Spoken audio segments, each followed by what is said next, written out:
Save a couple slides to start the sermon. For those who don't remember this, Mi Kyung takes off to coach up our kids choir that's going to do things in 2 weeks. She's very excited. There's like 11 kids right now doing that. So for our sermon, I thought I would start with this slide because I thought it was funny. I grew up with a grandmother who took a lot of photos, and at every family event, there are people that I cannot possibly name. And I thought this was pretty clever advice when we're talking about how at Christmas, as at other times, we try to include as many people as we can, right? We try to be friendly and loving and kind, and this is a way to maybe do that. The next slide is more serious about how this actually works, right? We are meant to follow a form of radical hospitality where we are interconnected in a way that we actually hold each other up, right? Some of us have had great years and some of us have not. Some of us are looking forward to next year and some of us are not as much. And as Christians, we're kind of all holding together, trying to walk together and do what we can. There's various needs for prayer in any given group of people, and sometimes we need prayer from others, and sometimes we are asked to pray. It's difficult for many of us, though, to be the part where you're hanging on and the bottom is fallen out. One of the saddest truths, you can get rid of the slides if you want to. One of the saddest truths I have seen as a pastor is that for the most part, people leave church when that bottom falls out.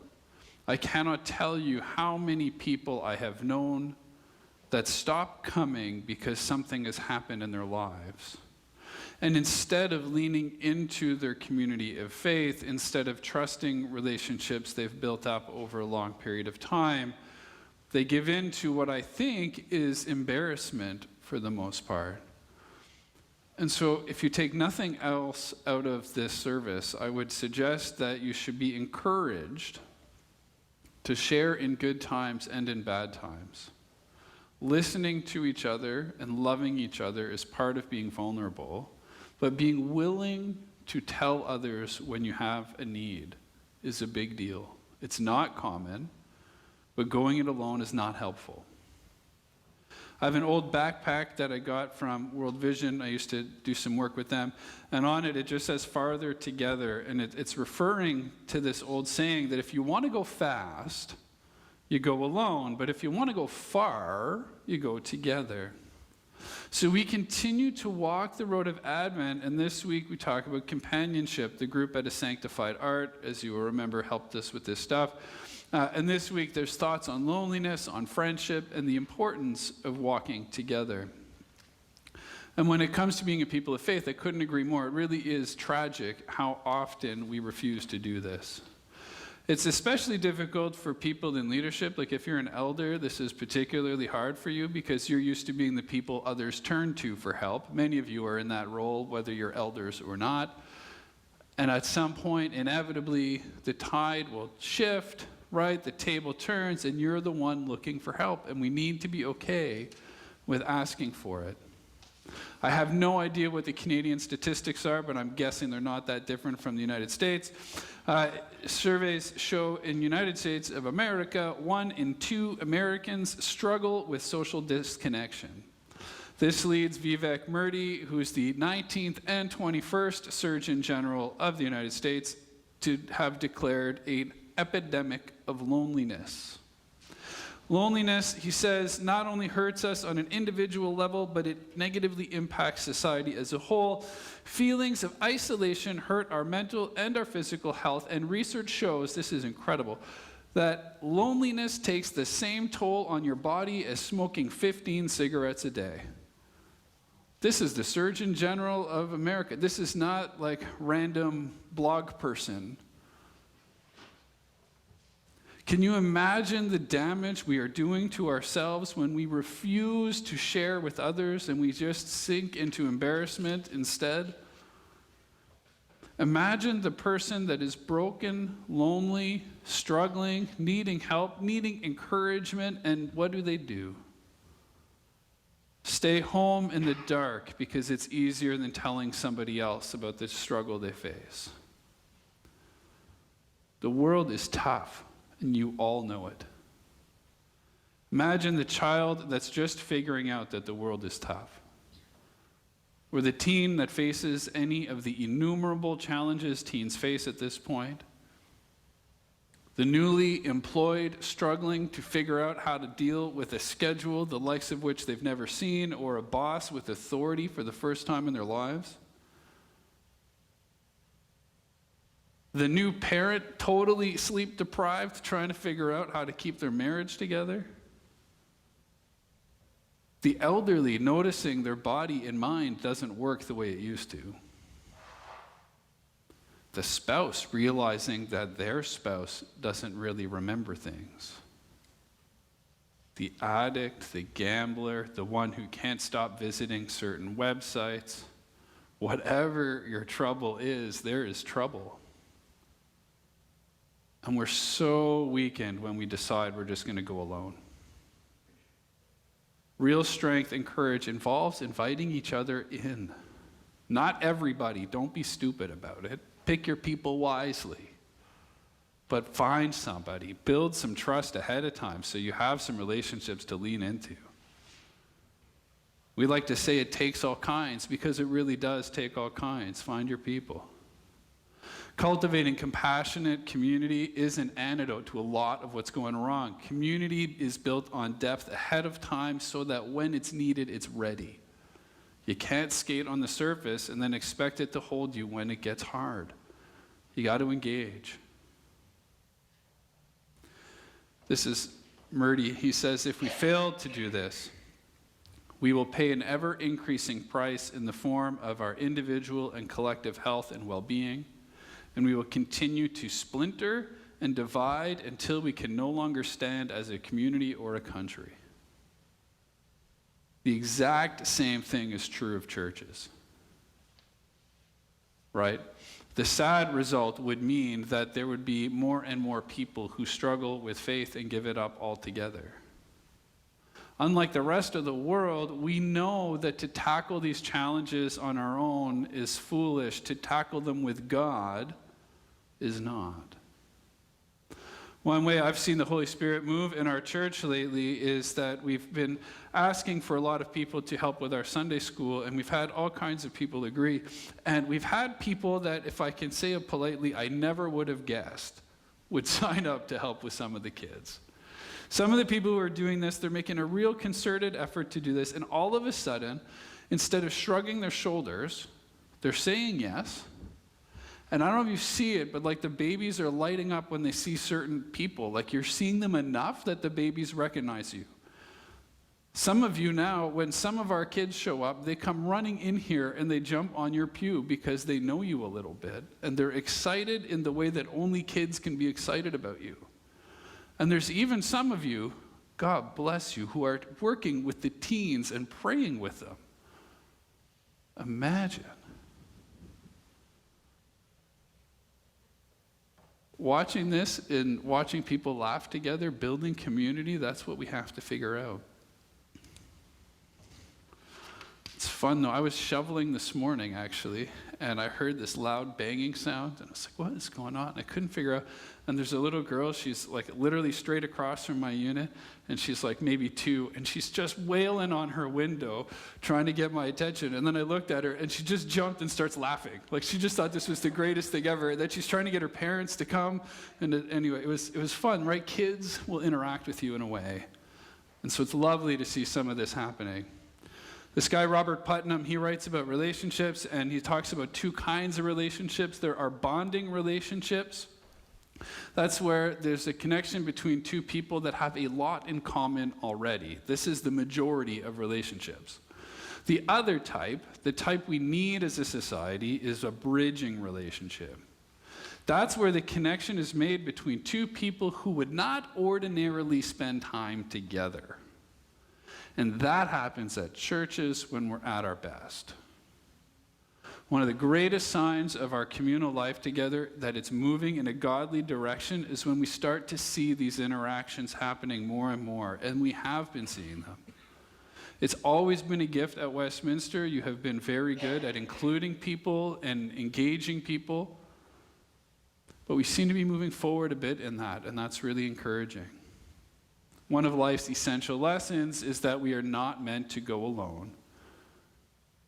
But as our culture around us would suggest, we are more and more picking to go alone in our silos.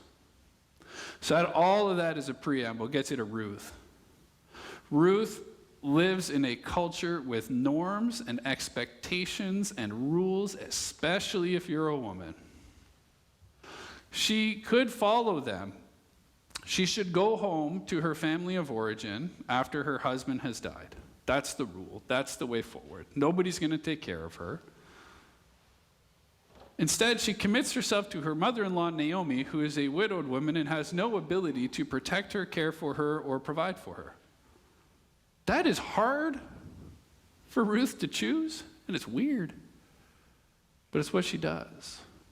She could have left, and nobody would have said a thing. They would have actually said, this is proper, this is right, this is what you should do. Just the same way in our community we might say, yeah, stay home when you want to stay home, when it's hard to get out of bed. Even though we know we should probably go somewhere.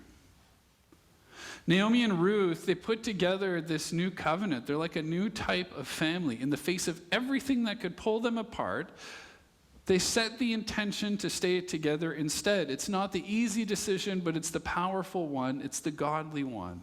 Living this out, Naomi and Ruth, they traveled together to Bethlehem at the beginning of the barley feast. And that matters because that's a lot like the journey Mary and Joseph are going to take. They agree to stay together when Mary's pregnant, and everybody in the world would tell Joseph to run.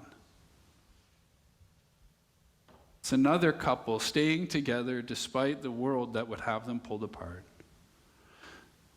They have every reason to go away, and instead they forcefully stay together and they wander off to be counted in the census, to be made official in the eyes of the government. We are together even though our whole community thinks we shouldn't be.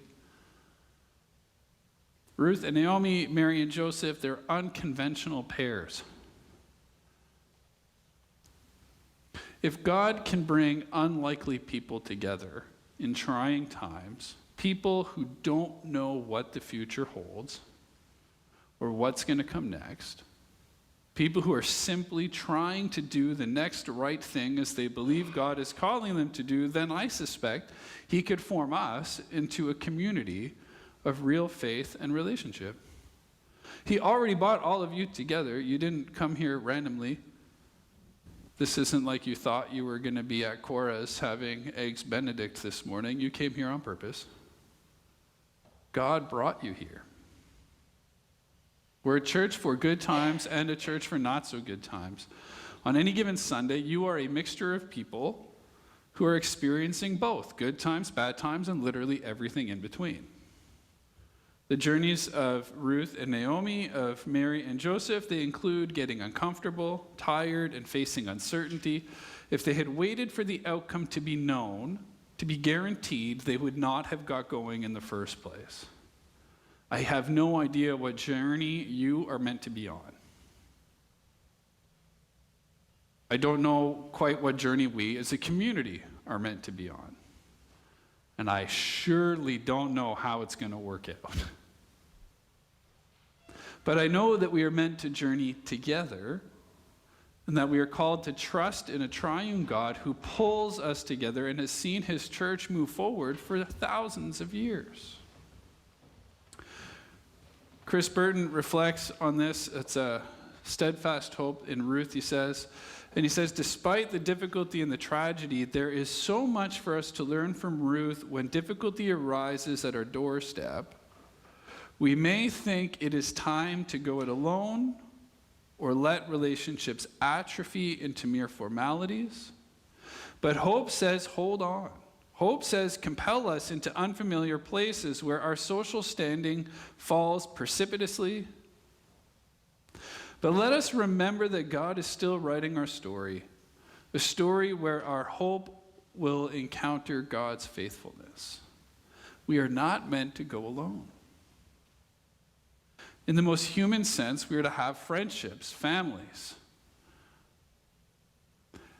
But as Christians, we also believe we are not meant to go it alone in the sense of being separated from God.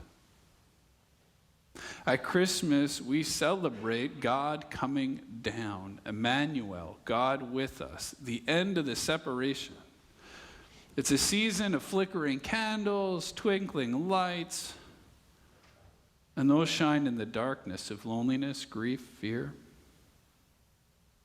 For many of us, it feels like anything but the happiest time of year. And yet this season offers ample opportunity for kinship, for time together, for fellowship, to reach out to the grieving, to invite the lonely into your homes, to show everybody that God's family is one where nobody goes alone. What would it look like for us to foster deeper connections as the month wears on? Not just gatherings marked with pleasantries, but by sharing your own messy, holy, and complicated lives. So tonight, we're actually going to do this, right? We're going to journey together in that blue Christmas. We will grieve with those who grieve. We will struggle with those who struggle. We will do it together, and we will do it as an act of hope. You don't have to be struggling this season to come and be part of that group of people. As a people trusting in God who became flesh, who dwelt among us on purpose, vulnerable, learning pain, who calls us to walk together when we could go alone instead, and who promises to walk with us for the journey. We're going to sing our next hymn here. It's to the tune of I Heard the Bells on Christmas Day, but it's called basically We Can't Go Alone, for We Are to Be Known. Mi-kyung is going to play it through once just to make sure it's familiar enough, and then your cue to sing will be the choir will stand up and start singing, and you can stand up and start singing with them. But she'll play it through once to give you a chance to kind of hear it first. And so we'll do that to end this time today.